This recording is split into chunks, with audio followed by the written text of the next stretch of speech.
Story 1. This happened recently. I teach kindergarten, and one of my girls had been telling us all about how her mom was pregnant and she was going to have a baby brother. Daily updates, to the point I mentioned it to her mom and we had a good laugh at how cute it all was.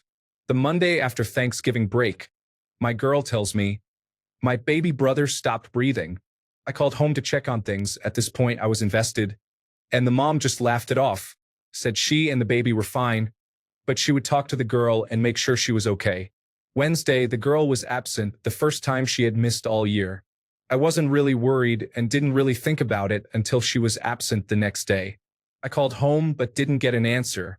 The girl comes back on Friday and tells me she is staying with her aunt because mom was in the hospital. Mom had a miscarriage. Story 2. When my son was like 3, he was staring at the end of the couch. I mean, really staring. I asked him what he was looking at, and he said, "The people at the end of the couch." Okay. A couple of minutes later, I saw him crane his neck over the couch, and then his eyes followed around up the stairs. I said, "What are you looking at?" And he said, "They went upstairs." I didn't go upstairs for a while that day. Story 3. One of the greatest interactions of my life happened in an elevator. I had the car to myself going up. The elevator stops, and this guy and his daughter get in and press the button for their floor. As the door closes and the impulse of motion is felt, the daughter, probably around 10 years old, releases an absolute buzzsaw of a fart. I can't help but turn my head, and as our gazes meet, she tells me matter-of-factly, "You farted." Ding. The door opens and they walk out, leaving me in this gas chamber of gaslighting, thinking maybe I really did fart. Story 4. When my nephew was a toddler, my brother would rock him to sleep in a rocking chair. I was in the kitchen and saw this, no big deal. But when I got closer, they were both completely frozen with their eyes wide open. My brother can sleep with his eyes open, and his son inherited the trait. They were just sitting there completely still like mannequins with glassy eyes. My brother was snoring a bit. It was incredibly terrifying. Story 5. Around 4 or 5 months ago, at around 3 in the morning, I was awakened by a very weird growling sound. Disoriented and in the dark, I started to come to and, for the life of me, couldn't figure out what the sound was. I had fallen asleep on the couch in the living room, which added to my confusion. I was thinking maybe the cat had caught something but really had no idea. As my vision started to adjust, this 3-foot grotesque-looking shadow appeared a few feet in front of me, just standing there growling. Creepy. Even though in reality it only took me a few seconds to figure out what was going on, I imagine my appearance would have been that of someone who was visibly shaken. It was my son. My 3-year-old son had snuck out of bed at 3 in the morning, found his Hulk mask in the dark, and decided to go find Daddy to play superheroes. I guess his idea of playing was to do a Hulk growl 2 feet from my sleeping face until I woke up in a panic. He ended up doing the same thing to my wife a few weeks later, which, to me, was way more hilarious. Story 6. My son had an imaginary friend that luckily was only around for a few weeks. He would talk as if his friend was real, freaking me out. It was so believable. I tried not to react to it, but he told me that his friend was very mad and had a knife to my throat. 12 years later, I'm still alive and he is a normal college kid. Story 7. Many years ago, my then-boyfriend came home from work looking absolutely stricken. His face was visibly pale. I worriedly asked him what was the matter, and he responded, "There's a little girl just outside here who stopped me and offered me sex for 50 pence. I asked him, 'Are you being serious?' And he said he was. I then went to the window where I could indeed see a lone little girl wandering around. I asked my partner if that was her, and he confirmed it was. She couldn't have been older than 8, 9 at most.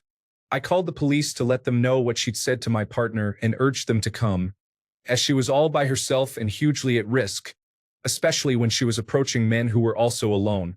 While she was in sight, I was able to give a pretty accurate description of her. It wasn't so much creepy. It was more distressing and extremely concerning. My boyfriend looked like he had seen a ghost when he walked into my flat, and I wonder how many other men prior to my boyfriend she'd also left feeling utterly shaken after the encounter. I just kind of hope I wasn't the only person who thought to call the police, as that stuff shouldn't be ignored. Story 8.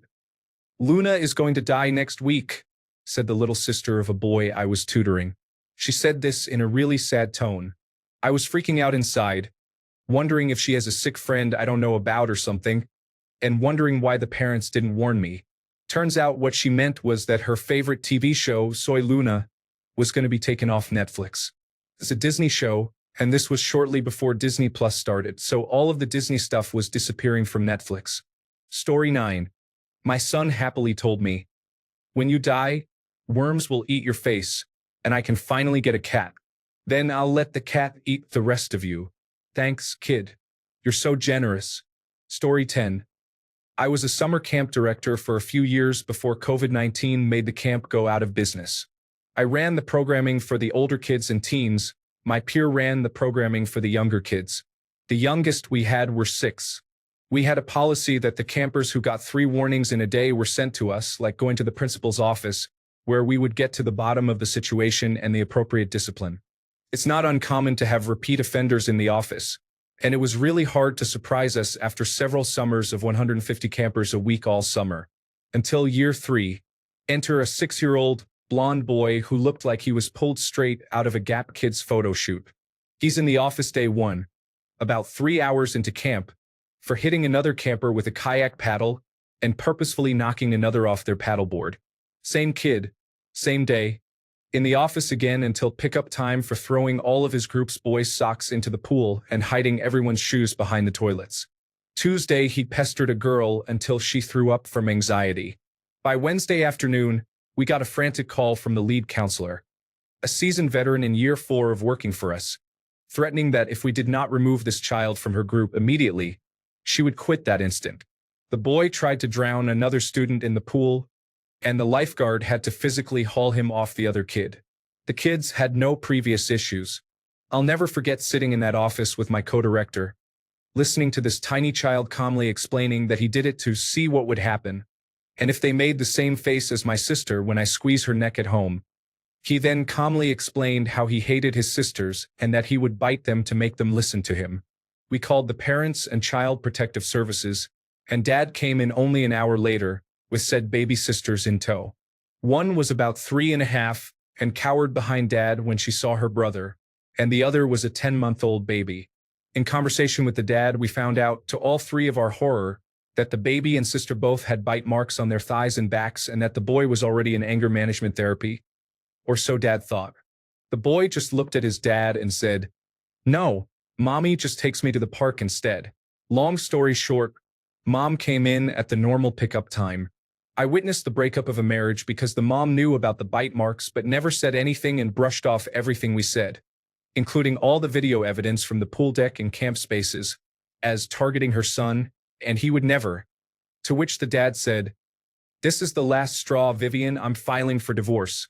A Child Protective Services case was filed, we turned over evidence, they interviewed the counselors involved, it was a whole thing. First and last time a 6-year-old was kicked out of camp and blacklisted forever. I'll never forget those absolutely dead, ice blue eyes. Story 11. When my son was 8 years old, our dog passed away, and we told him that everyone gets old and eventually dies and that our dog went to see Jesus and that heaven was a wonderful place. The next day we were at a restaurant, and he walked up to a random old man, patted him on the back and said, "You're going to see Jesus real soon," with a big smile on his face and genuine excitement. I still wonder if that man thought my child was psychic.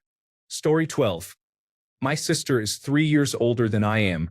When she was 3, she woke my parents up with a blood-curdling scream. My parents went running and asked her what was wrong. She's flipping out about the hands that come through the window and tickle the bed. It eventually stops. 3 years later, I'm here in the world now and 3 years old as well. My parents get woken up in the night to a blood-curdling scream. They run to my sister.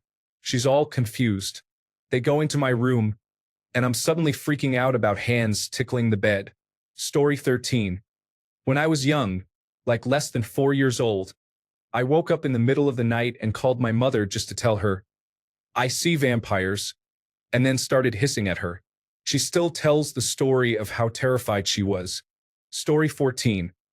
When my mom was pregnant, my 8-year-old cousin, who is autistic, would always put her head on my mom's stomach to listen to the baby. One time she did this and gasped and said, "The baby is gone." A week later, at my mom's first appointment for the baby, she found out that she had had a miscarriage the previous week. For an added bonus to that, my mom got pregnant again a couple of months after. My cousin did the same thing, and my mom would always ask if she could hear the baby. It's always been a yes so far. One time my cousin told her that it's going to be a healthy baby boy. Lo and behold, 2 months later at the gender reveal, we find out that it is in fact a baby boy. Story 15. First kid played with John, his imaginary friend. Second kid, my oldest girl, had Nene. One day we were talking about John, and my son, now 6 or 7, laughed and described a dark-skinned boy with a big smile. My then 3-year-old daughter said her friend was Nene. When we asked her to describe how Nene looked, she thought about it and then went to the entertainment center and pointed. She said, "She's in there." Reluctantly, we opened the door, and there was a small box. It had old pictures in it. As we were going through these old black and whites, I'm not sure I'd ever even seen. She said, "There's Nene." It was a picture of my mom as a little girl. She had died about 6 months before my oldest son was born. We're all spooked, but we look over, and my son is white as a sheet with tears in his eyes, and he's shaking. With tears in my eyes, I asked, "What's wrong?" Shakily, he holds out a picture and says, "This is John." I'm trembling as I take it. The back reads John, 1952, and as I turn it over, I realize it's a picture of my father who died when I was 12. The oldest picture I remember seeing of my dad before that was when he was 12. I never even knew what he looked like at that age, but there he was in black and white with this big goofy grin. Story 16.